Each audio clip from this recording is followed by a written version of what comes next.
તમે સૂતા છો અને તોય તમારો પૈસો આવતો હોય એને આપણે પેસિવ ઇન્કમ કહીએ. પણ આવું તો કોને ના ગમે કે આપણે કામ ના કરતા હોઈએ ને તોય પૈસા આવે, પણ એની પાછળ પણ કંઈક લોજિક હશે, એની પાછળ પણ કોઈક તો મહેનત હશે, વાવેતર હશે. હવે કોને નથી ખબર કે ભાઈ આપણે પૈસા બચાવવા જોઈએ? કારણ કે મારી આ બીજી બુકમાં લખેલું છે ધનનું વાવેતરમાં કે પૈસો ફક્ત એક જ ભાષા બોલે છે. તમે મને આજે બચાવશો તો હું તમને કાલે બચાવીશ. શું સમજવું છે કે ઇન્વેસ્ટમેન્ટ શરૂ કરવાની સાચી એજ કઈ? કારણ કે આપણે જો 11 વર્ષ આપણને નાના લાગતા હોય કે મોડા લાગતા હોય તો શરૂ ક્યાંથી કરવું, ક્યાં કરવું અને પૈસા સાથેનો સંબંધ ડિફાઇન કઈ રીતે કરો? હવે તમે એમ કહો કે પૈસા તો હાથનો મેલ છે, તો વિષ્ણુને કેટલું ખરાબ લાગે ના બધું સૂતા પહેલા કરવાનું. આ રિચ્યુઅલ છે. તમે સુઓ એ પહેલા કહેવાનું ભાઈ હું પૈસાને પ્રેમ કરું છું, પૈસા મને પ્રેમ કરે છે. મને શું લાગે છે કે મિડલ ક્લાસના લોકો ફસાઈ ક્યાં જાય છે? લાઈક હું ગમે તેટલું સારું વિચારું પણ મારી ઇન્કમ જ લિમિટેડ છે, મારા ખર્ચા જ સૌથી પહેલા સાહેબ ફસાઈ જાય છે એ પોતાની બનાવેલી દુનિયામાં ફસાઈ જાય છે કે મને પછી કંટાળો આવવા માંડ્યો કે મહિનાના લાખ રૂપિયા શું, મારે દિવસના લાખ કમાવા છે. હવે સાહેબ હવે જુઓ તો એ દિવસના લાખ કમાવા ફરિયાદ માણસ છે અને ઈએમઆઈના ચક્કરમાંથી છૂટવું છે અથવા તો પોતાની જે મેડિકલ ખર્ચા અથવા ઇમરજન્સીના ખર્ચા આવી જવાના છે એના માટે ફંડ રેડી રાખવું છે તો ફંડ વધારવું છે, તો કોઈ ફોર્મ્યુલા છે અથવા કોઈ ટ્રીક છે કઈ રીતે કરી છે ને? મેજિક ફોર્મ્યુલા છે. તમે જો આજથી એને અપનાવવાની ચાલુ કરી તમે 15 વર્ષમાં આઝાદી તમને મળશે. ઈએમઆઈ જે છે હું આને ઈએમઆઈ ની બીમારી કહું છું, ઉધારી કી બીમારી. તો તમારે આજે સાહેબ મારી પાસે 3 ગાડીઓ છે, એક પર પણ ઈએમઆઈ નથી. હમણાં આ તમને ખાલી સમજાવવા માટે કહી રહ્યો છું, મારી પાસે કોઈ ઈએમઆઈ નથી. હમણાં મેં મુંબઈમાં 5.5 કરોડનું ઘર લીધું, કોઈ ઈએમઆઈ નથી.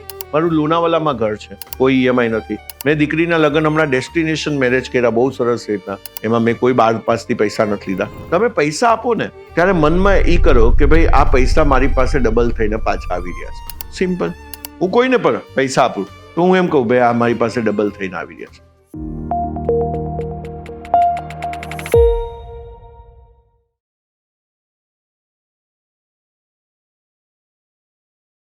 Welcome to VT podcast. એક નાનકડા વિરામ પછી હું આપની સામે આ પોડકાસ્ટની સિરીઝ લઈને ફરી આવી ગયો છું. આજનો ટોપિક છે પૈસા. પૈસાની ચિંતા આપણા બધાને જ હોય છે કારણ કે પૈસા વગર એકેય વસ્તુ એકેય કામ શક્ય બનતા નથી. પણ આપણા જેવા મિડલ ક્લાસ અને નોકરિયાત માણસો માટે સૌથી મોટી ચિંતા એ હોય છે કે બચત થશે ક્યાંથી, અને બચત થશે તો પૈસા વધશે કેવી રીતે? કારણ કે પગાર આવે એ પહેલાં તો પ્લાનિંગ થઈ ગયું હોય કે આ ખર્ચા થશે, આ ખર્ચા થશે, પેલા ખર્ચા થશે, અને 1લી તારીખે પગાર આવે ને 15 તારીખ સુધીમાં તો પગાર સાફ થઈ ગયો હોય. બાકીના 15 દિવસ કેવી રીતે કાઢવા એ પ્રશ્ન હોય. પણ જો આવામાં તમને કોઈ એવું કહે કે 100 કરોડ કમાવા પણ શક્ય છે, અથવા તો તમે આજે જે કમાઈ રહ્યા છો એની કમાણીને ડબલ કરવી પણ શક્ય છે. પહેલાં હું આ વાત નહોતો માનતો, પણ પછી હું આપણા આજના પોડકાસ્ટના ગેસ્ટને મળ્યો અને એમની પાસેથી સ્ટેપ બાય સ્ટેપ પ્રોસેસ સમજ્યો, લોજિક સમજ્યો, પછી મને થોડો વિશ્વાસ એમાં પડ્યો છે. તો આ પોડકાસ્ટ તમારે એટલા માટે જોવું જરૂરી છે કારણ કે અહીં તમને શીખવા મળશે કે પૈસા બચાવવા કેવી રીતે, એ બચતને ઇન્વેસ્ટ કેવી રીતે કરવી, અને સૌથી મોટી વસ્તુ, સૌથી ખાસ વસ્તુ એ છે કે વધારે પૈસા કમાવા માટે, વધારે આવક મેળવવા માટે તમારી વિચારધારા, તમારા એફર્ટ કેવા હોવા જોઈએ. અને આ બધું જ સમજાવવા માટે આજે આપણી સાથે છે મિસ્ટર દીપક ધાબલિયા, જેઓ છેલ્લા 30 વર્ષથી પૈસાની સાથે કામ કરી રહ્યા છે, ફાઇનાન્સ ક્ષેત્રે કામ કરી રહ્યા છે, અને એમણે બહુ જ બધા લોકોને ફાઇનાન્શિયલ એડવાઇસ આપીને એમની જિંદગી બદલી છે. વેલકમ સર, વીટી પોડકાસ્ટમાં આપનું સ્વાગત છે. થેન્ક યુ સર, થોડુંક આપણે દર્શકો માટે વાત શરૂ કરીને એની પહેલાં થોડુંક નાનકડું ખાલી તમે શું કામ કરો છો ને એ કહી દો, પછી આપણે આગળના પ્રશ્નો લઈએ. સો મારું કામ બહુ જ સિમ્પલ છે. સો મારું કામ છે ધનનું વાવેતર. તો આજે જેવી રીતના એક નિષ્ણાંત ખેડૂત હોય અને એનું કામ છે ભાઈ વાવેતર, અને પછી પાક આવે, અને પાક આવે અને એમાંથી પછી એમનું ગુજરાન ચાલે. તો આજે મારું માનવું એ છે કે ભાઈ આજે વાવેતર જે છે એ બહુ ઇમ્પોર્ટન્ટ છે. અને હું છેલ્લા 30 વર્ષથી સાહેબ ઓલમોસ્ટ આપણે કહીએ કે 3 દાયકા થઈ ગયા, ને 3 દાયકાથી મારું કામ આ છે કે ભાઈ આપણે લોકોને સારા એવા ફાર્મિંગ કરતા શીખવાડીએ છીએ. એટલે જ મારી એક બુકનું નામ છે ધનનું વાવેતર. એટલે બહુ ઇન્ટરેસ્ટિંગ ટર્મ તમે પસંદ કરી છે. અને બીજી એક ટર્મનો તમે હંમેશા ઉપયોગ કરો છો તમારા સેમિનાર્સમાં, તમારા વિડીયોઝમાં અને બુકમાં, ફાઇનાન્શિયલ ફ્રીડમ. એટલે ફાઇનાન્શિયલ ફ્રીડમ એટલે કદાચ તમે એવું કહેવા માંગો છો કે આપણે એટલી આવક આપણી પાસે હોવી જોઈએ જે આપણા ખર્ચા કરતાં વધારે હોય, એટલે સરપ્લસ આવક હોવી જોઈએ. મને થોડું ડિટેલમાં સમજવું છે કે ફાઇનાન્શિયલ ફ્રીડમ હોય શું, આવે કેવી રીતે, મતલબ જોઈતી તો બધાને હોય પણ અચીવ કેવી રીતે કરવી એને? ઓકે, સો એની પહેલાં તો ફોર્મ્યુલા સમજી લઈએ. સો હું ઓલવેઝ કહું છું, મારી બુકમાં પણ લખેલી છે કે એફએ એટલે ફાઇનાન્શિયલ આઝાદી. આપણે ઇન્ડિપેન્ડન્સ કરતા આઝાદી ઉપર આપણે આઝાદી વર્ડ આપણા અહીંયા સાથે દિલ સાથે એકદમ કનેક્ટેડ છે. તો આપણે કહીએ કે આર્થિક આઝાદી, તો ફાઇનાન્શિયલ આઝાદી ઇઝ ઇક્વલ ટુ આપણે કહીએ પીઆઈ ઇઝ ગ્રેટર ધેન ઈ. એટલે પીઆઈ એટલે શું? પેસિવ ઇન્કમ જે છે મારી આવક. હવે તમે કહો પેસિવ ઇન્કમ એટલે શું? તો બે ટાઈપની ઇન્કમો છે કે એક છે એક્ટિવ ઇન્કમ. તો હું જ્યારે આજે સવારના નીકળું છું 9 વાગે 10 વાગે કામ પર જાઉં છું અને સાંજે 6 7 વાગે 8 વાગે 9 વાગે આવું છું, અને એ જે બધા કલાક હું જે કામ કરું છું અને એમાં મેં શું કર્યું? તો મેં મારા માઇન્ડનો ઉપયોગ કર્યો, મારા બોડીનો ઉપયોગ કર્યો, મારા સમયનો ઉપયોગ કર્યો. આ બધા ઉપયોગ કર્યા પછી જે મારી પાસે પૈસા આવે છે એને એક્ટિવ ઇન્કમ કહેવાય. બહુ સરસ. બધા પાસે ડિરેક્ટ કામ કરીએ છીએ. બહુ સરસ. એક્ટિવ ઇન્કમ હોવી જ જોઈએ આપણી બધાની. અને મને લોકો પૂછે તો પછી તમે પેસિવ ઇન્કમની શું કામ વાતો કરો છો આજે? કે એક્ટિવ ઇન્કમ તો બહુ જ સારી છે. ને હું તો કહું છું કે ભાઈ જ્યાં સુધી હું જીવીશ ત્યાં સુધી હું એક્ટિવ તો રહેવાનો જ છું. આજે મારે એક્ટિવ તો રહેવું જ છે, કારણ કે તમે વપરાશો નહીં તો તમે કટાશો. તો આપણે તો વપરાવાનું છે. હવે વપરાવાનું અલગ અલગ રીતના છે. સો તમે જે પૂછ્યું એ પ્રમાણે પેસિવ ઇન્કમ એટલે મારી જે પેસિવ ઇન્કમ. હવે પેસિવ ઇન્કમ એટલે આપણે એક્ટિવ ઇન્કમ જોઈ અને બીજી જે પેસિવ ઇન્કમ. પેસિવ ઇન્કમ એટલે શું? તો હું બધા દર્શકોને કહું ભાઈ આમ કરો, આંગળી કરો. હવે તમે પણ કરો. હવે આ હલાવો. હવે આંગળી હલાવ્યા વગર જે ઘરમાં પૈસા આવે એને પેસિવ ઇન્કમ કહેવાય. અચ્છા, એટલે આપણે જ્યારે ડાયરેક્ટ કામ નથી કરતા, શ્રમ નથી કરતા, તમે સૂતા હોય ત્યારે પણ તમારો પૈસો જો આવતો હોય, તમે સૂતા છો અને તોય તમારો પૈસો આવતો હોય, એને આપણે પેસિવ ઇન્કમ કહીએ. પણ આવું તો કોને ના ગમે કે આપણે કામ ના કરતા હોઈએ ને તોય પૈસા આવે? પણ એની પાછળ પણ કંઈક લોજિક હશે, એની પાછળ પણ કોઈક તો મહેનત હશે, વાવેતર હશે. રાઈટ. તો હવે એ થોડું સમજવું છે કે પેસિવ ઇન્કમ લાવવા માટે મોટાભાગે નોકરિયાત વર્ગને કેવું હોય કે પગાર આવે ને પહેલા તો ખર્ચા પ્લાન થઈ જાય. જેમ આપણે વાત કરતા કે 100 રૂપિયા આવતા હોય તો 150 રૂપિયાનું તો પ્લાનિંગ હોય. રાઈટ. તો પહેલા તો હવે પેસિવ ઇન્કમ મેળવવા માટે સેવિંગ્સ કરીને ઇન્વેસ્ટ ક્યાં કરવું, કે મતલબ એની ફોર્મ્યુલા શું હોઈ શકે કે સ્ટેપ બાય સ્ટેપ પ્રોસેસ? આપણે સ્ટેપ બાય સ્ટેપ જઈએ તો સૌથી પહેલા તો હું એમ કહું છું, અને મારી આ બહુ સરસ ભાવિન સર બુક છે અને એનું નામ છે કે ભાઈ, અને આ બુક બધા માટે મેં બનાવી છે. તમે નોકરિયાત છો, તમે હજી બાળક છો, હવે હજી તમે 10th છો, આજે 12th છો, કે તમે કોઈ પણ છો, શું એની ઇન્વેસ્ટિંગ જર્ની ચાલુ કરી શકે? Of course yes. હવે આજે વોરન બફેટને પૂછવામાં આવ્યું તમે લાઈફમાં સૌથી વધારે શું રિગ્રેટ કરી રહ્યા છો, તો એને કીધું કે મેં લેટ ઇન્વેસ્ટમેન્ટ સ્ટાર્ટ કર્યું. અચ્છા. પછી જાણવા મળ્યું કે એમને લેટ ઇન્વેસ્ટમેન્ટ એટલે ક્યારે ચાલુ કર્યું, તો કે 11 વર્ષની ઉંમરમાં. તો પણ લેટ કે છે.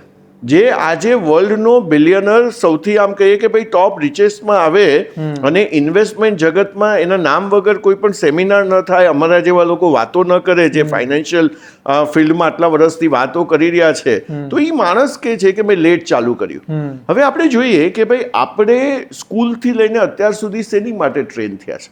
ખાલી કમાવા માટે. હા, આપણે સ્કૂલથી અત્યાર સુધી. હવે હું તમને કહું, તમારા મેથેમેટિક્સ ટીચરનું તમને નામ ખબર છે જે શું હતું? તો તમે કહેશો હા.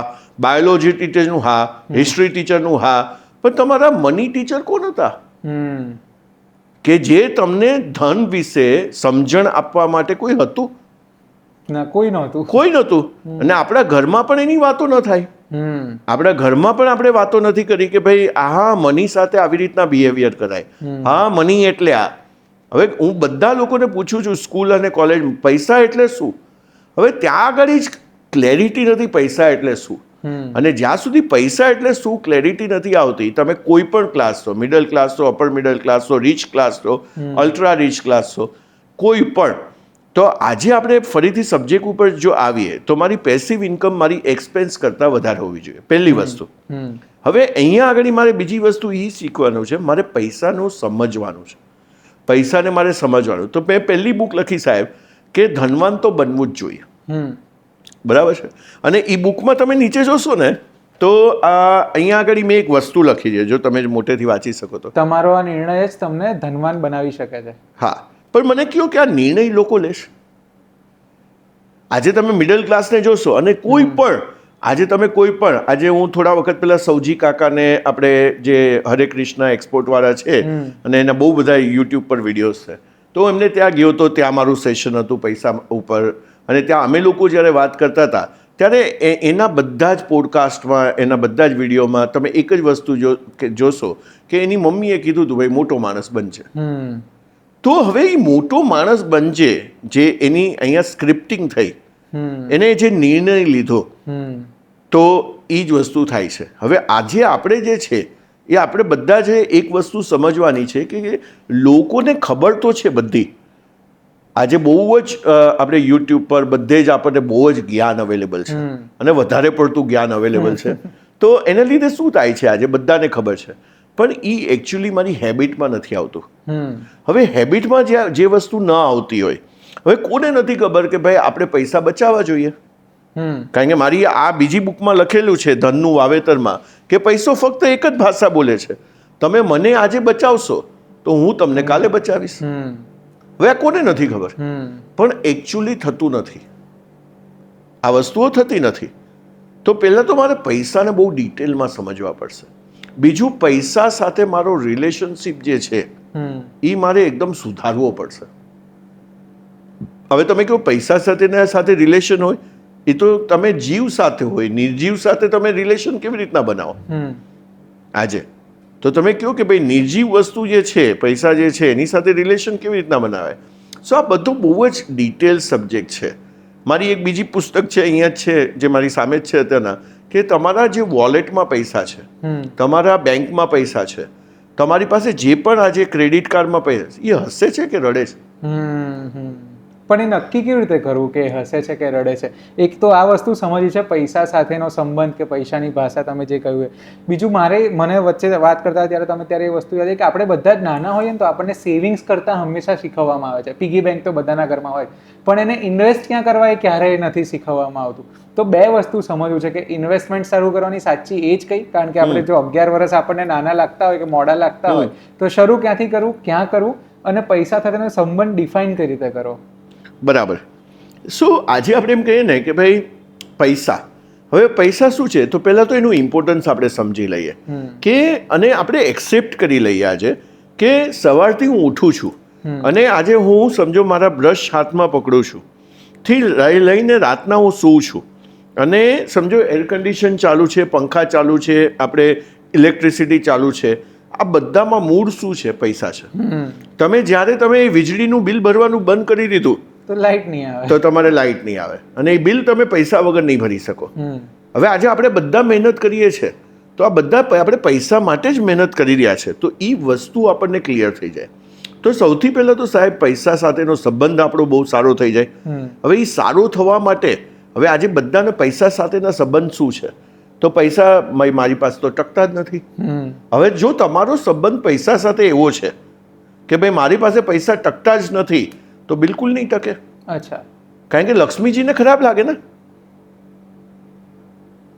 લક્ષ્મીજીને ખરાબ લાગે કે ભાઈ મારા માટે આવું વિચારે છે.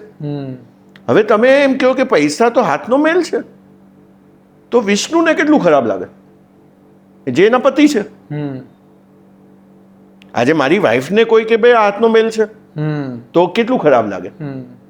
તો આ જે સંબંધો જે છે કે પૈસા ઝાડ ઉપર ઉગે છે, પૈસાથી હવે કોઈનું વિચારધારા શું છે કે બહુ પૈસા આવે ને તો માણસ જે છે ને એ નફટાઈ જાય, અથવા માણસ જે છે ને એ ખરાબ બની જાય, અથવા માણસ છે ને એ વ્યસનોમાં ચાલી જાય, અને એ ખોટા. હવે ઘણાના મેં જોયું છે મારા 30 વર્ષની જર્નીમાં સાહેબ, લોકો એમ વિચારે કે ખોટા કામ કર્યા વગર તો ધનવાન બનાયા જ નહીં.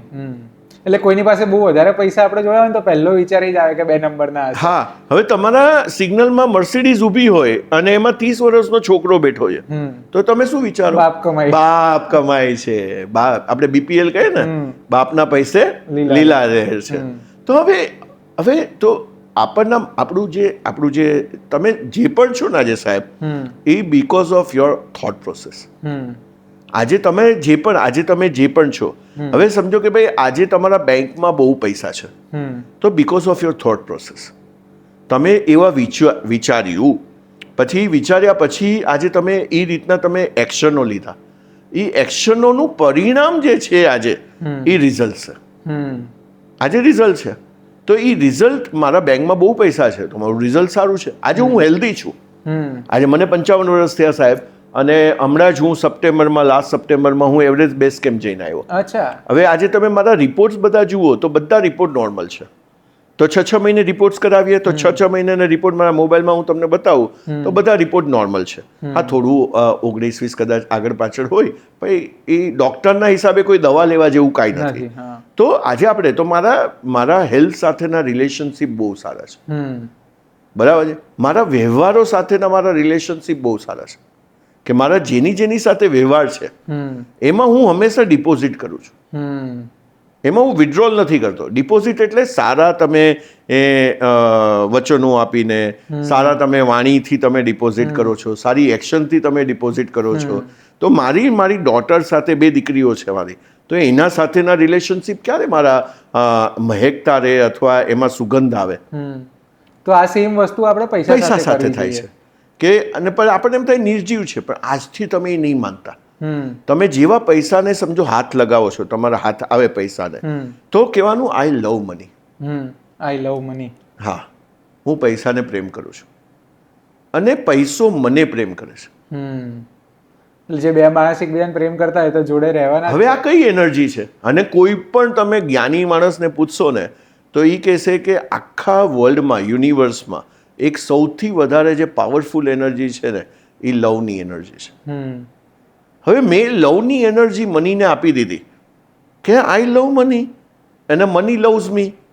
બીજું મારું અફર્મેશન છે, ના બધું સૂતા પહેલાં કરવાનું. આ રિચ્યુઅલ છે. તમે સુવો એ પહેલાં કહેવાનું, ભાઈ હું પૈસાને પ્રેમ કરું છું, પૈસા મને પ્રેમ કરે છે. હવે આમાં શું વાંધો છે? 2 સેકન્ડના 2 વાત. હા, આમાં બોલવામાં શું વાંધો છે? હવે તમને થોડા દિવસ કંઈક અજુગતું લાગશે, થોડા દિવસ તમને એવું લાગશે આ હું શું કરી રહ્યો છું, પણ જો તમારે રિલેશન સુધારવા છે તો આના સિવાય બીજો કોઈ ઓપ્શન નથી. આ પહેલો ઓપ્શન. બીજી વસ્તુ છે, તમે એમ કહો પૈસાને, ભાઈ તું મારો સૌથી વધારે સરસ દોસ્ત છે, યુ આર માય બેસ્ટ બડી. અને મારી એની બુક છે, જો હું તમને અહીંયા બતાવું તો મારી એની બુક છે આ રહી. So thoughts make our life, right? So thoughts make our લાઈફમાં આજે હું તમને કહું છું એ વસ્તુ અહીંયા આગળ લખેલી છે અફર્મેશનમાં. So my income is constantly increasing. So this is a affirmation જે હું મારા સબકોન્શિયસને ટ્રેન કરી રહ્યો છું. અને આપણું અર્ધજાગ્રત મન 90% છે સાહેબ, અને 10% જે છે એ આપણું જાગૃત મન છે. તો આજે 90% જો હું ડૉક્ટર જીતેન્દ્ર અઢિયા પાસથી આ શીખો, કે જે મારા ગુરુ છે, જે મનના હવે સ્નેહ સર પણ છે, સ્નેહ દેસાઈ કરીને છે, એ પણ માઇન્ડ પાવર ઉપર આ બધી વાતો કરે છે. સો આ બધી વસ્તુ, so I always work for people who respect me and pay me well. તો હું કોની સાથે કામ કરી રહ્યો છું? જે મને રિસ્પેક્ટ કરી રહ્યા છે અને મને સારો જે છે એનું વળતર, એટલે મને પેમેન્ટ સારું આપી રહ્યા છે. સો આ બધા અફર્મેશન્સથી શું થાય છે કે મારી લાઈફની આપણે કહીએ ને ઘડતર.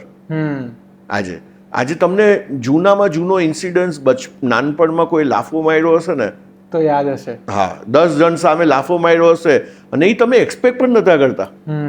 મને યાદ છે મારા પીટી ટીચર, અમે લોકો સાહેબ ગયા હતા માથેરાન ફરવા.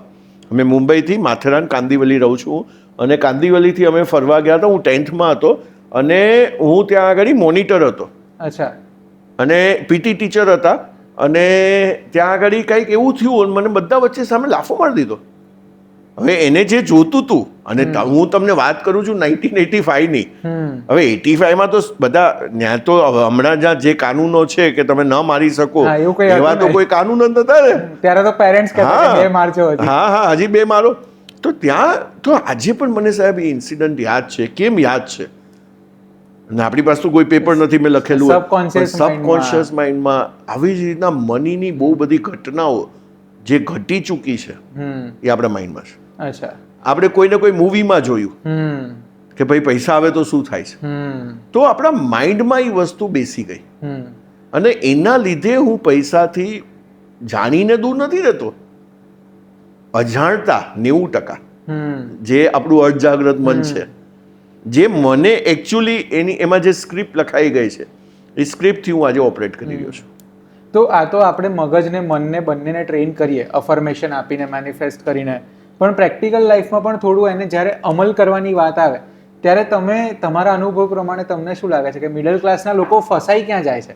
લાઈક હું ગમે તેટલું સારું વિચારું પણ મારી ઇન્કમ જ લિમિટેડ છે, મારા ખર્ચા જ સૌથી વધારે. પહેલા સાહેબ ફસાઈ જાય છે એમાં એ પોતાની તમે ફસાઈ વર્ડ યુઝ કર્યો, એ પોતાની બનાવેલી દુનિયામાં ફસાઈ જાય છે. હમ હવે સમજો કે તમે એમ વિચારતા જ નથી આજે કે ભાઈ મારી ઇન્કમ 25,000 છે અને મારે એને 50,000 કરવી છે, હમ તો કેવી રીતના થશે?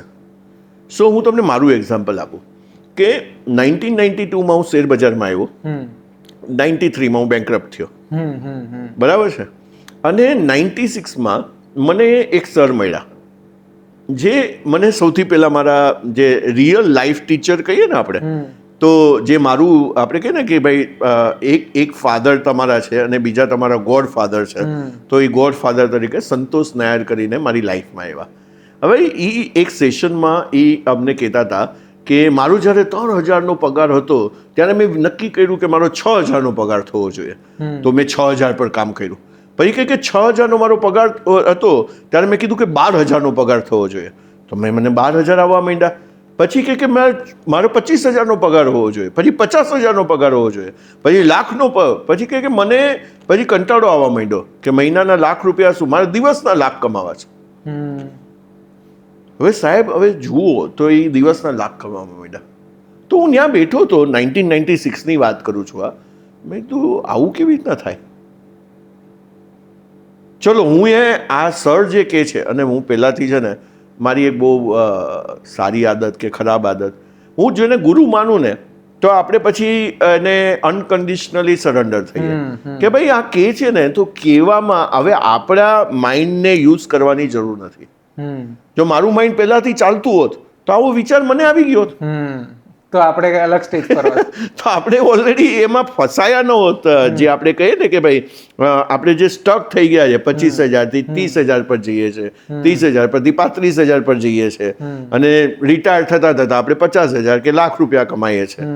સો એને જે કીધું તો મેં લખ્યું કે મારે પણ દિવસના ₹1,00,000 કમાવા છે. અને પછી એટલે મારું ત્યારે 25,000 કમાતો હતો, તો મેં લખ્યું મારે 50,000 ક્યારે કમાવા છે, પછી મારે ક્યારે ₹1,00,000 કમાવા છે મહિનાના, પછી મેં લખ્યું 2 લાખ ક્યારે કમાવા છે. કારણ કે તમારે હું ઓલવેઝ કહું કે જો તમારે તમારો સમય બદલવો હશે તો સમયને પણ તમારે સમય આપવો પડશે. તો મેં સમયને સમય આપ્યો કે ભાઈ લાખના 2 લાખ કરવા છે મારે, તો મેં ડેટ નાખી. ભાઈ 2 ના 4 મારે કરવા છે, મેં ડેટ નાખી. 4 ના મને 8 કરવા છે, મેં ડેટ નાખી. ના આજે ને અમે ગોલ ઓરિએન્ટેડ પર્સન, આજે ગોલ ન હોય લાઈફમાં, તમને ધ્યેય જ નથી, તો તમે ક્યાં જશો? ક્યાંય નહીં. આજે ધ્યેય જ નથી તો તમે ક્યાં જશો? સિમ્પલ આપણે કહીએ ગૂગલ મેપને તમે ક્યાં છો એ તમને ખબર પડી ગઈ કરંટ લોકેશન પરથી, પણ તમારે આગળ લોકેશન તો નાખવાનું છે ને ભાઈ, તમારે ક્યાં જવું છે, તો રસ્તો બતાવશે. હા તો રસ્તો બતાવશે. અને હું ઓલવેઝ કહું છું when student is ready teacher will appear. તમે રેડી છો ને મારે ધનવાન બનવું છે, તો તમે દીપક ધાબલિયાને એવી રીતના સાંભળશો, કારણ કે તમે તૈયાર છો. પણ તમે જ તૈયાર નથી કે મેં નિર્ણય જ નથી લેતો કે મને ધનવાન બનવું છે, તો પછી તમને કોઈ કૃષ્ણા આવશે તો એ કઈ નથી થવાનું. એટલે જાત મહેનત વગર કઈ થવાનું નથી ને પહેલું સ્ટેપ લીધા વગર કઈ થવાનું નથી. પહેલું તો મારે વિચારવાનું મારે ધનવાન બનવું છે, એટલે તમે વાય ક્રિએટ કરો, હાઉ છોડી દો. કેવી રીતના થશે? અરે છોડો ભાઈ, કોઈને નથી ખબર. ગાંધીજી જ્યારે મોહનદાસ કરમચંદ ગાંધી હતા ને એ પ્લેટફોર્મ પર પડ્યા, એને બહાર કાઢ્યા, ત્યારે એને થોડી ખબર હતી. અને એ ડિક્લેર કરે છે ત્યાં આગળ કે ભાઈ તમે મને ટ્રેનમાંથી ફેંકો અને હું તમને દેશમાંથી ફેંકીશ, એને થોડી ખબર હતી કેવી રીતના થશે. કોણ સરદાર આવશે, સરદાર વલ્લભભાઈ પટેલ આવશે કે કોણ આવશે મારી સાથે જે મને સાથ આપશે, એને થોડી ખબર હતી. પણ એમણે શરૂ કર્યું. આજે આપણે લગાન મૂવી જોઈએ તો ભુવન ઊભો થઈ ગયો અને એને 3 ગુના લગાન, જે કેપ્ટન રસલ એને કહે છે કે ભાઈ 3 ગુના લગાન લાગશે, અને ચેલેન્જ વધાર્યા કરે છે. તો એને તો ત્યારે તો ક્રિકેટ શું છે એ નથી ખબર, એને તો ગિલ્લી દંડા લાગતું હતું, બટ ઈરાદો હતો. હા, પણ એને હતું નહીં મારે 3 ગુના લગાન માફ કરાવી છે. હવે જ્યારે તમે આ ડિસિઝન, અને કોઈ પણ માણસની બાયોગ્રાફી લઈ લો, કોઈ પણ મૂવી તમે જોઈ લો, કે કોઈ પણ તમે પોલિટિકલ જે પાવરફુલ માણસ છે એના તમે લોકો આજે ડિસિઝન જોઈ લો, તો એનો વાય બહુ ક્લિયર છે. શું કામ? તો પહેલાં તો મારી પાસે પૈસા શું કામ આવવા જોઈએ? હમ તો એના 10 સ્ટેજ છે. તો એ 10 સ્ટેજને જ્યારે તમે સમજો છો, માણસ ધારે તો શું ના કરી શકે. આજે માણસ ક્યાં પહોંચી રહ્યો છે.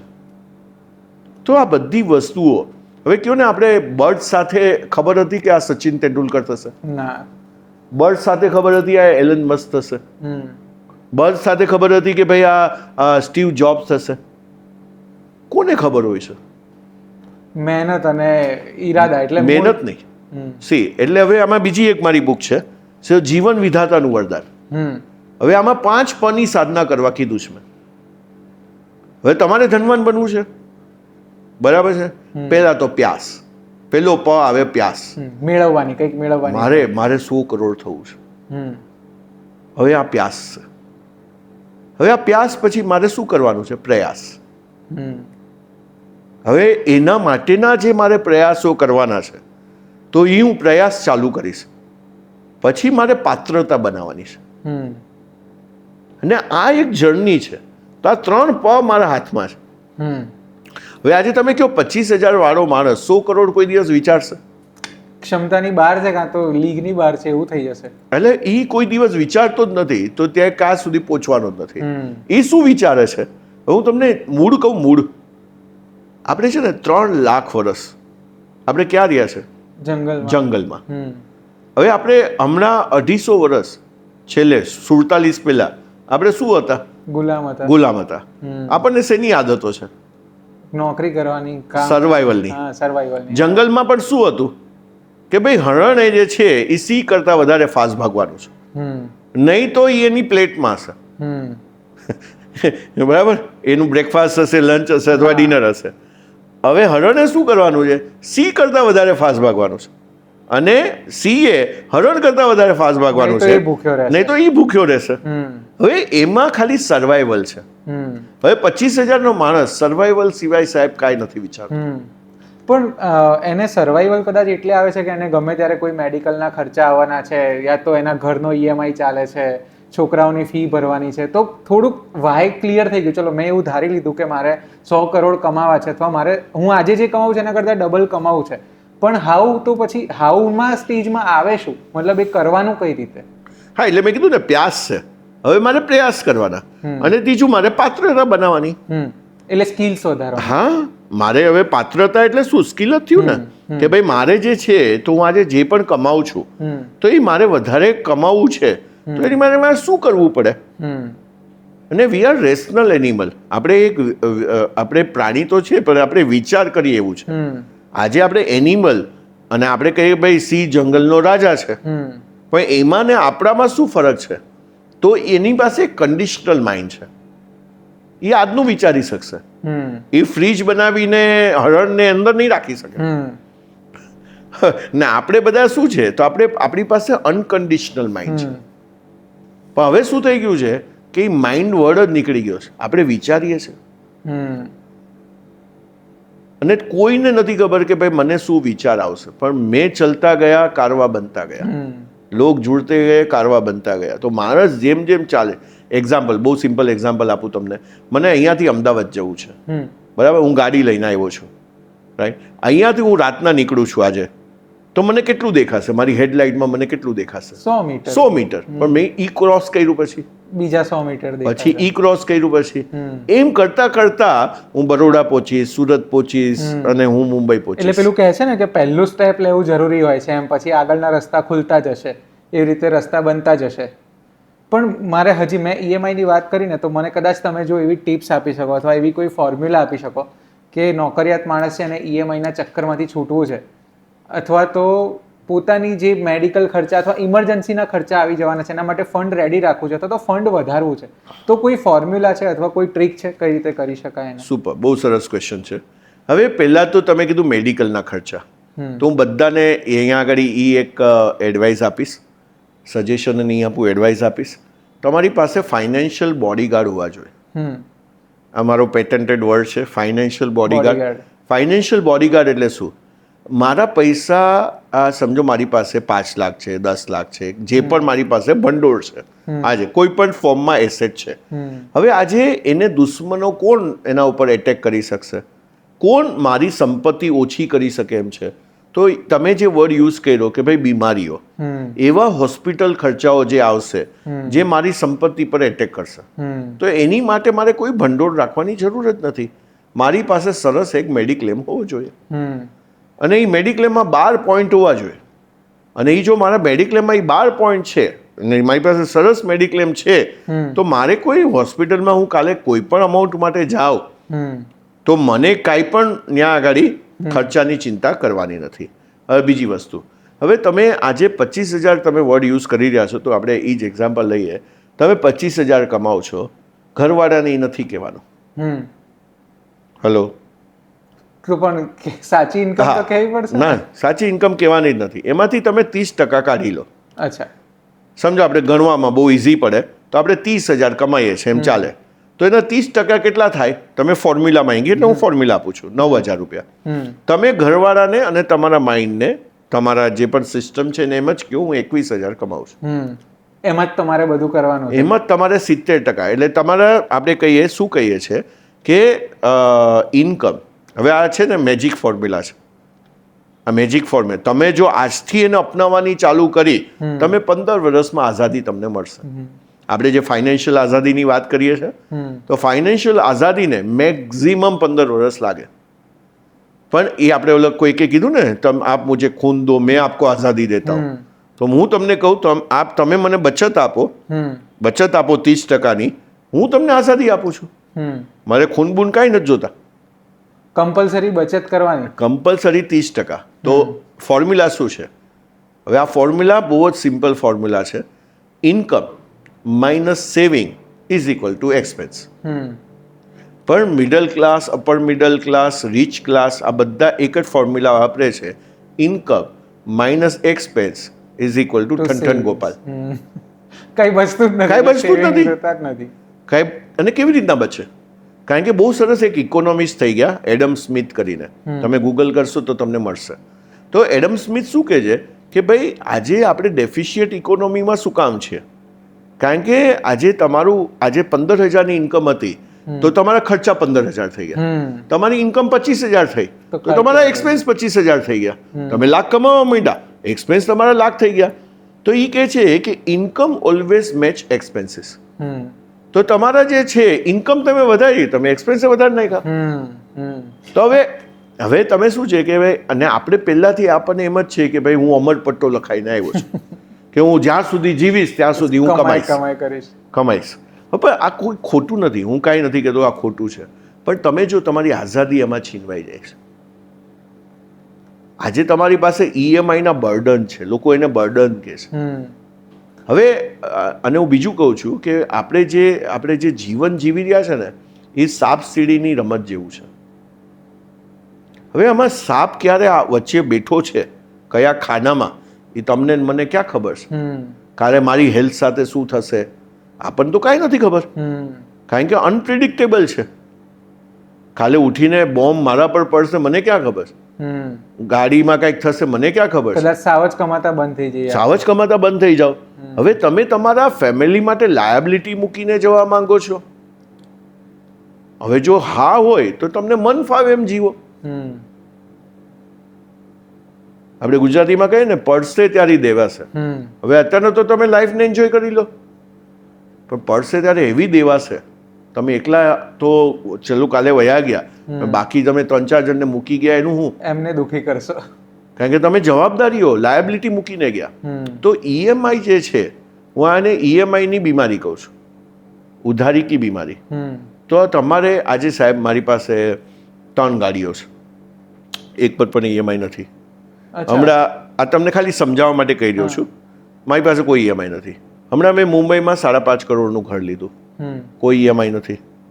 મારું લોનાવાલામાં ઘર છે, કોઈ EMI નથી. મેં દીકરીના લગ્ન હમણાં ડેસ્ટિનેશન મેરેજ કર્યા બહુ સરસ રીતના, એમાં મેં કોઈ 12 પાસથી પૈસા નથી લીધા. તો અને આ બધું જે વાત કરી રહ્યો છું હું, અને મને પોતાના આઝાદી મળી છે, આજે હું કેમ શીખવાડવા અથવા કોઈને સમજાવવા અથવા કોઈને કેમ આપણે શેર કરી રહ્યા છે? કારણ કે હું 2010માં જ્યારે હું પોતે 40 વર્ષનો હતો ત્યારે મેં ડિક્લેર કરી દીધું કે મેં આઝાદ હું. ભાઈ પતી ગયું, હવે હું કાલથી નહીં પણ કમાઉં તો મને કોઈ કમાવાની જરૂર નથી. હવે એટલા માટે આપણા પાસે આ બધા કોન્સેપ્ટો છે.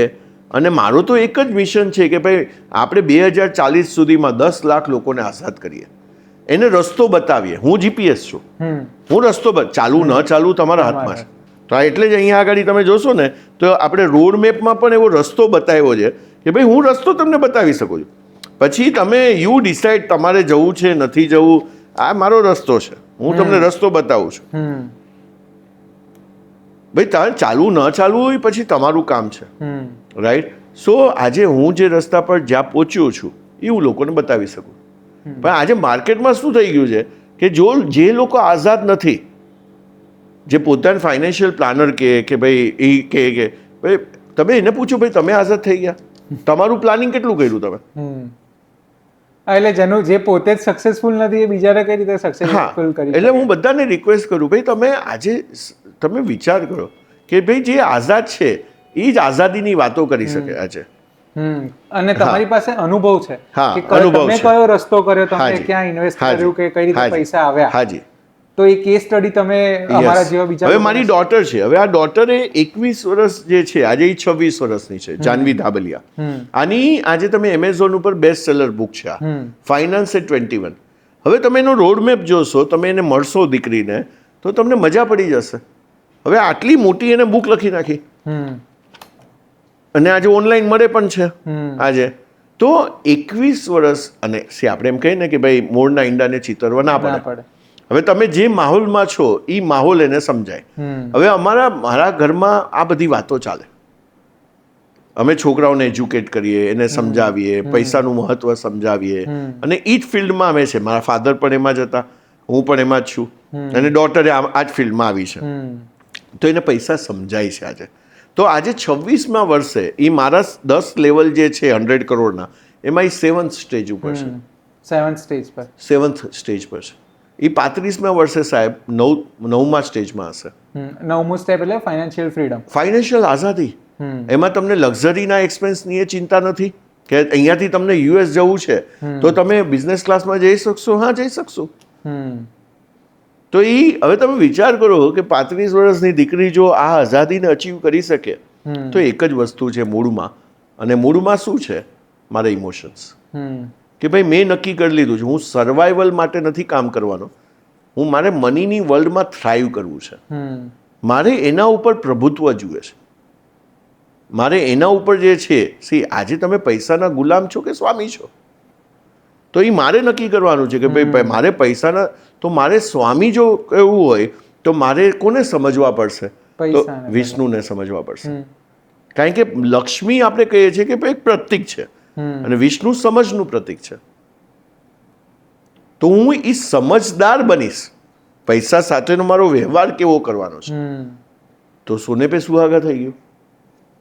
તો પૈસા આપણી પાસે ટકશે અને વધશે. કારણ કે મારે મનીના 4 આસ્પેક્ટ છે. એટ્રેક્ટ મોર, વધારે ને વધારે. એટલે બીજું એક અફર્મેશન કહું, આઈ એમ અ મની મેગ્નેટ. અચ્છા.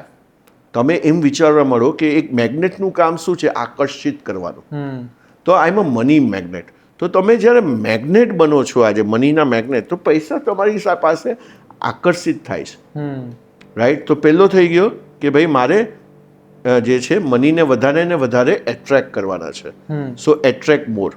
હવે બીજું જે છે સેવ મોર, વધારે ને વધારે બચત કેવું. તો આમાં બુકમાં જાનવીએ લખેલું છે કે જેવું મારી પહેલી ઇન્કમ આવી એમાંથી મેં 80% પૈસાને સાઈડ ઉપર મૂકી દીધા. અચ્છા, સેવ કરે. હા. હવે તમે વિચાર કરો તો તમે કહેશો 30% બોલતા હતા ને. હવે પણ એના ઉપર તો કઈ જવાબદારી છે? 21મા વર્ષે એના પર કઈ જવાબદારી હતી? તો એના પર તો કોઈ જ જવાબદારી નથી. તો આજે ઘર કોણ ચલાવે છે? પપ્પા ચલાવે છે, બરાબર છે. બધી વસ્તુઓ જે છે એને કોઈ ઘર લેવાનું નથી, કાંઈ કરવાનું નથી, એને કોઈ ઈએમઆઈ નથી, ગાડી છે. 100% પણ ઇન્વેસ્ટ કરી શકે. હા, 20% એનું પેમ્પરિંગ ફંડ છે. અમે એનો વર્ડ આપ્યો છે નામ, પેમ્પરિંગ ફંડ. પેમ્પરિંગ એટલે શું? હા, યુએસ જવું છે, હવે એના લગ્ન માટે પોતે એકલી યુએસ જઈને શોપિંગ કરવા ગઈ હતી. That's cold pampering fund. કે મારે જે કપડાં લેવા છે, મારે જે પણ જાતને ખુશ રાખવા માટે પેમ્પરિંગ ફંડ, તો એ વસ્તુ તો 80% જે એનું ઇન્વેસ્ટમેન્ટ થતું હતું એ આજે એને 7મા સ્ટેજ ઉપર લઈ આવ્યું. તો કહેવાનો મતલબ અહીંયા આગળ સાહેબ એ જ બને છે કે મારા પૈસા સાથેનો મારો વ્યવહાર કેવો હોય. હવે આજથી જ તમે, હવે આને કોઈ વર્ષો નથી લાગવાના, આજથી જ તમે પૈસા આપો ને ત્યારે મનમાં એ કરો કે ભાઈ આ પૈસા મારી પાસે ડબલ થઈને પાછા આવી રહ્યા છે. સિમ્પલ. હું કોઈને પણ પૈસા આપું તો હું એમ કહું ભાઈ આ મારી પાસે ડબલ થઈને આવી રહ્યા છે. હવે જનરલી મેન્ટાલિટી શું છે, હવે આજે તમે કોઈને પણ પૈસા આપ્યા 2000 5000, શું લૂંટે છે? અરે આટલા બધા થોડી હોય. અહીંયા ચીરો પડતો લાગે કે આ હવે સફરજન લેવા ગયા હોય, એપલ લેવા ગયા હોય ત્યાં એને એમ, કારણ કે જનરલી આપણે મેન તો જતા ન હોય, એને તો ભાવે ન ખબર હોય ભાઈ આ એક સફરજન કેટલાનું પડે છે. તો ત્યાં આગળ તો એ જે અહીંયા આગળ દુખે એ ન દુખવું જોઈએ. ખુશીથી પૈસા આપો. તમે જ્યારે ગાડીની વાત કરતા ને ત્યારે મને પોતાને એક વિચાર આવ્યો, મારી ગાડી જૂની થઈ ગઈ છે અને હું બદલવાનું વિચારું છું. તો હું પ્લાન કરી રહ્યો છું કે 2 વર્ષ પછી બદલીશ. અત્યારે મારી બીજી પ્રાયોરિટીઝ છે, પણ 2 વર્ષ પછી બી કદાચ પ્રાયોરિટીઝના કોઈ બીજા ખર્ચા આવી ગયા છે તો ત્યારે લોન લેવી પડશે ને અત્યારે કદાચ લોનના કારણે જ રસ્તા પર આપણને આટલી બધી ગાડી દેખાય છે. પણ એવી કોઈ રીત છે કે હું અત્યારથી પ્લાન કરું, જ્યારે મારું ફિક્સ છે કે 2 વર્ષ પછી જ ગાડી લેવી છે તો ત્યારે મારે લોન ના લેવી પડે, તો એવી રીતે કોઈ પૈસા હું ઇન્વેસ્ટ કરી શકું? કરી શકો, પણ તમારી લાઈફની પ્રાયોરિટી અમે એને કહીએ તમારા પહેલાં ગોલ બનાવો. હવે એને તમે સ્ટાર આપો, 5 સ્ટાર 5 સ્ટાર. 1 સ્ટાર એટલે એકદમ નબળું, જે પિક્ચરમાં આવતા હોય ને. હા, 2 સ્ટાર એટલે ઠીક ઠીક ઠીક, 3 એટલે હા એવરેજ, 4 એટલે થોડું વધારે સારું અને 5 એટલે એક્સલન્ટ. હવે આજે તમારી મારી લાઈફમાં અને જે આપણે બધા લોકોની લાઈફમાં 3 મેઇન ગોલ છે, એને 5 સ્ટાર આપવાના. સૌથી પહેલો ગોલ છે મારા બાળકનું, આપણે કહીએ કે વર્લ્ડ ક્લાસ એજ્યુકેશન. વર્લ્ડમાં ક્યાં ક્લાસ છે? તો સમજો હાર્વર્ડ યુનિવર્સિટી છે અને મારી પાસે એવી રીતના પૈસાનો સ્ત્રોત છે તો હું હાર્વર્ડમાં એને મોકલાવીશ, અથવા હું SP જૈનમાં મોકલાવું મુંબઈમાં, હા તો હું મેનેજમેન્ટ કરવા ત્યાં હું એને મોકલાવીશ. તો આપણે એમ કહી શકીએ કે ભાઈ હા તો મારે આજથી, કારણ કે 1998માં મારી પહેલી જ્યારે ગર્લ ચાઇલ્ડ આવી જાનવી ધાબલિયા, તો ત્યારથી મને ખબર હતું એ સાહેબ 25 વર્ષની ક્યારે થવાની છે અને મારે એના કદાચ લગ્ન કરવાના, ત્યારે મારા રીતના કદાચ આવે તો ત્યારથી મેં એનું લગ્નનું અકાઉન્ટ ખોલાવ્યું. મેં 21 વર્ષની ક્યારે થવાની મને ખબર હતી, ત્યારે મેં એનું હાયર એજ્યુકેશનનું અકાઉન્ટ ખોલાવ્યું ને એમાં મેં SIP કરવાની ચાલુ કરી. What is SIP? તો સિસ્ટમેટિક ઇન્વેસ્ટમેન્ટ પ્લાન. હવે મેં એનું કરવાનું ચાલુ કર્યું ધીરે ધીરે ધીરે ધીરે ધીરે. તો લગ્ન જ્યારે એના આવ્યા, હવે એ બર્કલી ભણવા ગઈ હતી, તો એ બર્કલી જ્યાં ભણવા ગઈ US માં, તો મને કોઈ વાંધો જ નહોતો, હું તો તૈયાર હતો.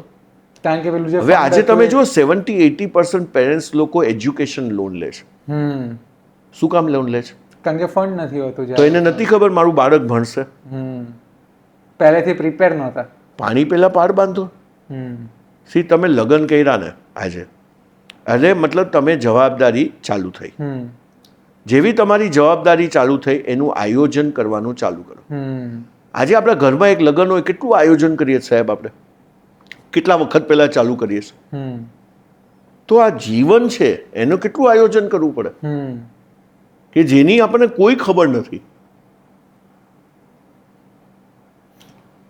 તો એક તો પૈસાદાર થવા માટે મતલબ આપણો મેઇન ગોલ હોય છે સેવિંગ, એ તો થઈ ગયું. બીજું તમે કીધું કે પેસિવ નહીં, પૈસાદાર થવા માટે સૌથી પહેલા પ્યાસ. ભાઈ મને હું જ્યાં છું, અને પૈસાનું રીઝન હોવું જોઈએ. આપણે ગુજરાતીઓમાં શું છે, એટલે મેજોરિટી લોકો આમ વિચારતા હોય હું અને મારી વહુ એમાં આવી ગયું સૌ. હવે આપણે જો આગળ જ નથી વિચારતા, આપણી પાસે કોઈ ધ્યેય નથી, તો લક્ષ્મીજી તમારી પાસે આવવાના નથી. આપણે શું વિચારીએ, હા મારું ઘર થઈ જાય, હા મારી એક ગાડી થઈ જાય, હા મારા છોકરાઓ જે છે ઠીકઠાક ભણી લે, એના લગ્ન થઈ જાય, બરાબર છે. તો આ જે આપણે જે જર્ની વિચારીએ છીએ, હવે એની બિયોન્ડ તો તમને કંઈ મળવાનું જ નથી. હવે આજે સમજો તમે અઝીમ પ્રેમજી છો અને તમે એમ વિચારો છો વિપ્રોવાળા કે હું 14 કરોડ બાળકોને ભણાવવામાં કંઈક હું કોન્ટ્રીબ્યુટ કરીશ, તો એ જે છે અઝીમ પ્રેમજી ફાઉન્ડેશન બનાવે છે. અને અઝીમ પ્રેમજી ફાઉન્ડેશન બનાવે છે, એમાં 75,000 કરોડ ફરીથી કહું, 75,000 કરોડ ડોનેટ કરે છે. હવે એની પાસે પૈસા કેમ આવ્યા? વિચાર્યું એને ત્યાં. અરે મારે લોકોને તો પૈસાનો સૌથી મોટો આસ્પેક્ટ એ છે કે હું લોકોને ઉપયોગી કેવી રીતના થઈ શકું. અને જો મેં એ વિચાર્યું કે હું લોકોને વધારે, તો તમે તો હવે 14 કરોડ બાળકને ભણાવવા છે, તો મારા તો 2 બાળક તો એમને ભણી લેશે. 2 બાળક તો એમને ભણી લેશે, એને તો કોઈ વાંધો જ નથી. પણ હું 14 કરોડ બાળક પાછળ જઈ રહ્યો છું. તો જ્યારે તમારી વિચારધારા આવી છે, તમને ક્યાંથી શું આઈડિયા આવશે, ક્યાંથી શું મળશે, યુનિવર્સ તમને હેલ્પ કરશે. કારણ કે વિચારવા જેવું એ છે કે સારા માણસ પાસે પૈસા આવે ને તો એનો સારો ઉપયોગ થાય, અને જે ટેરરિસ્ટ લોકો પાસે ખરાબ માણસો પૈસા આવે તો દુરુપયોગ થાય. તો મારું કેવું એ છે, સારા માણસની આજે જવાબદારી છે વધારે પૈસા કમાવાની, પણ એ કમાતો નથી તો પૈસા કોની પાસે જઈ રહ્યા છે? ખરાબ લોકો પાસે. કે તમે લોકો જ કામ નથી કરી રહ્યા એની માટે, તમે જ લોકો એ વિચારધારા, બધા વિચારધારાનો પોતાનો શિકાર છે. ભાઈ આપણે નહીં, મારાથી નહીં થાય, ના હું ન કરી શકું, હું ન પહોંચી વળું. હવે મેં તમને એવરેસ્ટ બેઝ કેમ કીધું? હવે મને તો નાનપણથી સિવિયર અસ્થમા. હવે તમે મારી બેગ ખોલશો તો એમાં તમને પંપ મળશે, તોય તમે અસ્થાલીન પંપ જે છે એ પંપ તમને મળશે. અને એ પંપની મને જરૂર નથી, હું લેતો જ નથી, પણ મારે સાથે રાખવો પડે. કારણ કે ક્યારે તમને વેધર, કારણ કે મારે તો વેધર, ડસ્ટ એ બધી એલર્જી હતી, રાઈટ. અને તોય હું એવરેસ્ટ બેઝ કેમ્પ જઈને આવ્યો. અને હમણાં મેં 54 લોકો ગયા હતા, અમારું ગ્રુપ 54 લોકોનું હતું. સાહેબ 11 લોકો પોતાના પગે ચાલીને પૂરું કર્યું. બસ 54. બાકી લોકો અમુક ઘોડા પર ચડી ગયા ગોરખસેપથી, અને ત્યાં સુધી, ત્યાં જે એવરેસ્ટ બેઝ કેમ્પ સુધી ઘોડા પર. પણ હું ત્યાં ચડીને ગયો અને ઉતરો, તો એવા 11 જ લોકો હતા. હવે તમે વિચાર કરો તો બીમારી ક્યાં છે? વિચારોમાં હોવું જોઈએ. વિચારોમાં છે. મને પ્યાસ હતી, મારે હેલ્ધી રહેવું છે, મારે એવરેસ્ટ બેઝ કેમ્પ જવું. મેં પ્રયાસ કરી, મેં પાત્રતા, મેં કોચ રાખ્યા કે મારે હું કેવી રીતના જાઉં, મારી સ્ટ્રેન્થ કેવી રીતના વધે, મારું એન્ડ્યોરન્સ કેવી રીતના વધે, એના ઉપર મેં કામ કર્યું. તો આ બધા સાથેના કનેક્શન છે. અને આપણે ગમે ત્યારે, તમે 65 વર્ષના કર્નલ સેન્ડર્સ જો વિચારી શકે કે ભાઈ હું એવું કંઈક બનાવું કે જેનાથી મારે એ જે છે, હવે તમારે એમાં ઉંમર ક્યાં આવી, અને એવું કંઈક કરું કે જેનાથી, કારણ કે એને પેન્શન આવતું હતું. કર્નલ સેન્ડર્સ જે KFC આપણે જે ઓળખીએ છીએ, KFC જેને બનાવ્યું 65 વર્ષે. અને તમે જેનો એનો ફોટો જોશો ને, જે વ્હાઈટ દાઢી ને વ્હાઈટ એન્ડ વ્હાઈટ પહેરીને, એ પહેરીને નીકળ્યા સાહેબ ગાડીમાં. હવે પ્યાસની તમને વાત કરું, એ ગાડીમાં બેઠા અને નક્કી કર્યું જ્યાં સુધી હું કંઈક કરીશ નહીં ત્યાં સુધી હું ઘરે નહીં જાઉં. નહીં શેમાં સૂતા હતા? ગાડીમાં. હવે આવી પ્યાસ છે, અને તો વાત કરો ભાઈ મારે કંઈક કરવું છે. અને તો તમને કોઈક મદદ કરવા વાળું પણ મળી રહેશે. એટલે હું હંમેશા કહું, જીત કે લીએ જુનૂન चाहिए. તમારે જીતવું છે તો જુનૂન જશે. जिसमें उबाल हो ऐसा खून चाहिए. અંદરથી ઉબલવું જોઈએ ખૂન, કે ભાઈ હા ભાઈ હું ગમે તે ધરતીને ધ્રુજાવી શકું છું. હું શું કામ બાહુબલી ના બની શકું? ખાલી મૂવીમાં જ બતાવે છે કે ભાઈ આવા સુપર હીરો હોઈ શકે છે. આપણે પણ કરી શકીએ. सो जीत के लिए जुनून चाहिए, जिसमें उबाल हो ऐसा खून चाहिए. ये आसमां भी आएगा जमी पे, तेरे जीवन में 100 करोड़ की गूंज चाहिए. ક્યાં વાત હે. તો હવે છે ને આપણે થોડુંક સમઅપ કરીએ. આપણે પોડકાસ્ટમાં બહુ જ ઇન્ટરેસ્ટિંગ વાતો કરી. મેઇન તો વિચારધારા અને આપણે મનથી કેટલા તૈયાર હોવું જોઈએ. હવે મેં આજથી ધારી લીધું તમારી સાથે બેઠા પછી કે મને 100 કરોડ કમાવા છે એક્ઝામ્પલ તરીકે, તો મને તમે 5 કે 7 પોઈન્ટર્સમાં એક કંઈક એવું સમિંગ અપ આપી શકો કે આટલું તો મારે કરવું જ જોઈએ, એના પછી હું નેક્સ્ટ સ્ટેપ પર પહોંચી શકીશ. રાઈટ. સો આપણે એમ કહીએ કે ભાઈ તમને કોઈને કોઈ ડાયરેક્શન માટે જોશે. આપણે કહીએ ને કે ભાઈ મારી પાસે સમજો એપલ છે, મારી પાસે મેં એપલ મેકબુક લીધેલું છે, રાઈટ. હવે બધામાં એક હોય ઇનબિલ્ડ સોફ્ટવેર હોય ને, એને આપણે એન્ટીવાયરસ કહીએ. બહારથી કોઈને કોઈ વાયરસો આવવાના છે. તો સાહેબ ભાવિનભાઈ, તમારા લાઈફમાં કોઈ એન્ટીવાયરસ હોવું જોઈએ જે તમને વિશ્વાસ હંમેશા આપ્યા કરે. મને કહો ને, અર્જુનને લડતા નહોતું આવડતું, બેસ્ટ બાણાવાળી હતો એ તો એને વિષાદ યોગ કેમ થયો? કે ભાઈ સામે આ લોકો બેઠા છે, હું એની સાથે લડું કેમ?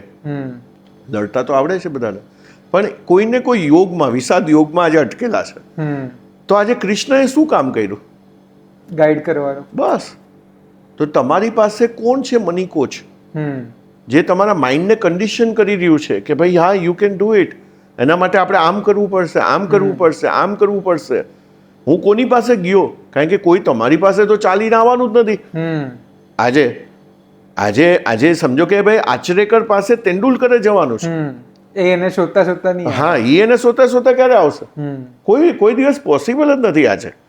તો પહેલી તો મારું તો એ જ સજેશન છે, હું જ્યાં પણ છું ઓલ બીકોઝ ઓફ મને કોઈને કોઈ, મેં જે તમને સંતોષ સરની વાત કરી, પછી મને બીજા ડૉક્ટર જીતેન્દ્ર અઢિયાસર મળ્યા, પછી એવા તો મારા દત્તાત્રેયની જેમ આપણે કહે ને કે 32 ગુરુ હતા, એ મારા કેટલાય ગુરુઓ છે જે મને કોઈને કોઈ રીતના મને આજે ગાઈડ કર્યું કે ભાઈ આવી રીતના કરી શકાય. અને આજે પણ સાહેબ એક પણ દિવસ એવો નથી હોતો જ્યાં આગળ 1 કલાક મારો જે એને હું પાવર આર કહું છું, જે મને પાવર આપે. 1 કલાક તમને જે છે એ તમારો પાવર આર હોવો જોઈએ. એનો મતલબ શું છે? તમારે કંઈ ને કંઈ સબ્જેક્ટ ઉપર વાંચવાનું છે, ચિંતન કરવાનું છે, મનન કરવાનું છે, મંથન કરવાનું છે. તો પહેલી તો વસ્તુ તમારી જે છે કે કોઈને કોઈ તમારી પાસે ગાઈડ, કોઈ પણ રીતના બુક લો, તમે કોઈ પ્રોગ્રામમાં જાઓ. આજ તો કેટલી બધી વસ્તુઓ અવેલેબલ છે. તો આ બધી વસ્તુઓ પર તમે કામ કરો.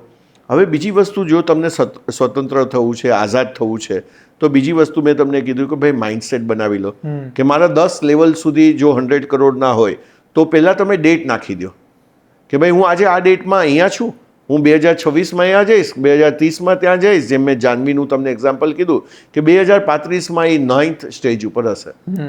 રાઈટ?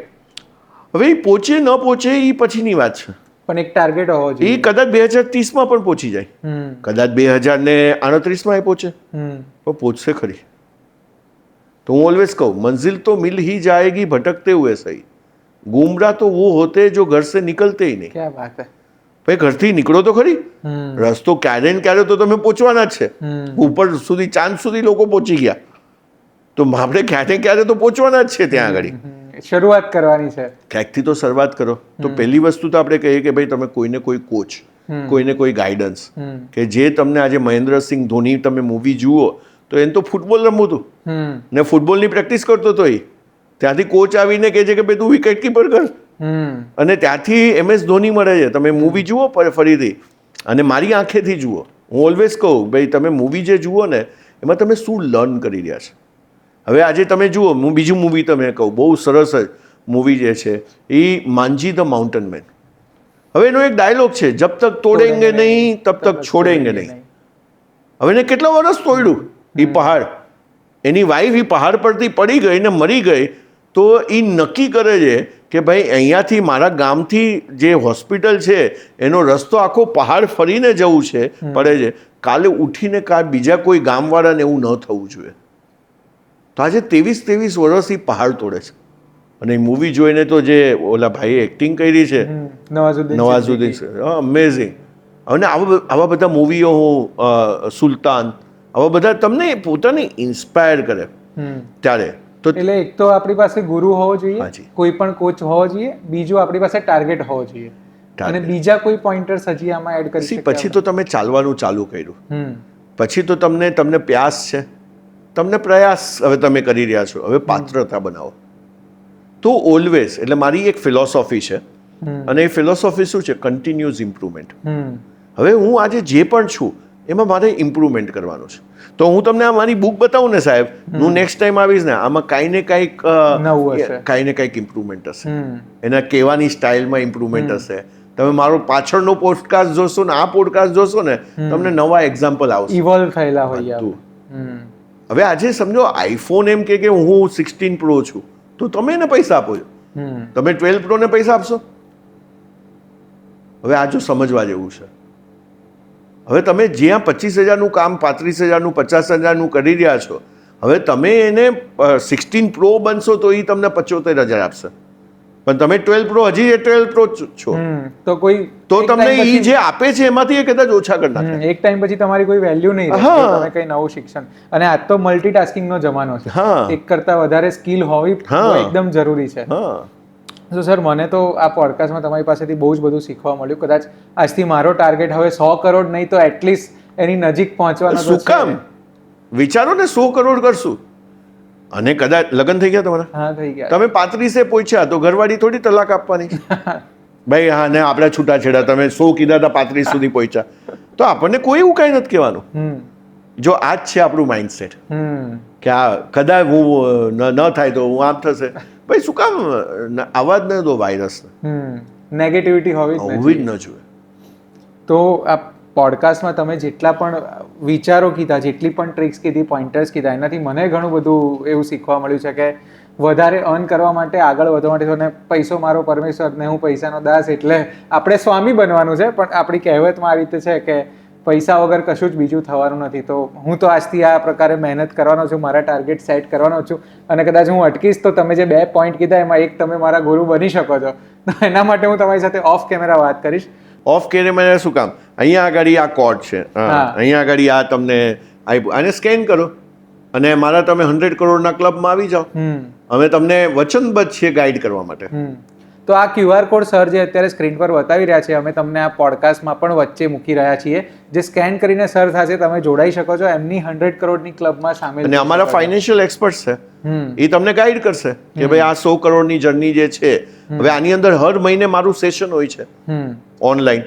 હવે હમણાં જ મેં એક સેશન કર્યું, 1 crore is difficult, 100 crore is easy. અચ્છા. સો પહેલો 1 કરોડ કરવો બહુ જ ચેલેન્જિંગ છે, પણ 100 કરોડ કરવા ઇઝી છે. તો હવે તમે એનો વિડીયો જુઓ તો તમને એવી વિચારધારા મળે એની અંદરથી કે હા તો કે છે એ બધું પ્રેક્ટિકલ છે, થઈ શકે છે, બધું જ થઈ શકે. આમ 100 કરોડ બહુ સાંભળવામાં એવું લાગે કે ક્યાંથી થશે. હા, પણ પહેલો જ કરોડ ડિફિકલ્ટ છે, પછીના કરોડો ડિફિકલ્ટ નથી. તો આઈ થિંક આજથી હું તો મારી જર્ની શરૂ કરવાનો. જર્ની બસ આ સ્કેન કરો, આમાં જે પેમેન્ટ આવતું એ કરો અને તમે જર્ની ચાલુ કરી દેશો. એટલે કંઈક મેળવવા માટે કંઈક ગુમાવવું પડે ને આઈ થિંક 100 કરોડ મેળવવા માટે તો બહુ નાનકડું જ પેમેન્ટ હશે. એ તમે QR કોડ સ્કેન કરશો એટલે ખબર પડશે. તમારે સરની વધારે ડિટેલ જોઈતી હોય તો ડિસ્ક્રિપ્શનમાં પણ લખેલી છે, એમનો કોન્ટેક્ટ ડિટેલ્સ, એમની વેબસાઇટ અમે ડિસ્ક્રિપ્શનમાં આપી છે. બાકી જો તમને મજા આવી હોય પોડકાસ્ટમાં તો કમેન્ટ કરજો. હું તમને મળીશ એક નવા ગેસ્ટ સાથે, એક નવા પોડકાસ્ટ સાથે આવતા શુક્રવારે. ત્યાં સુધી જોતા રહો VTV Gujarati.com.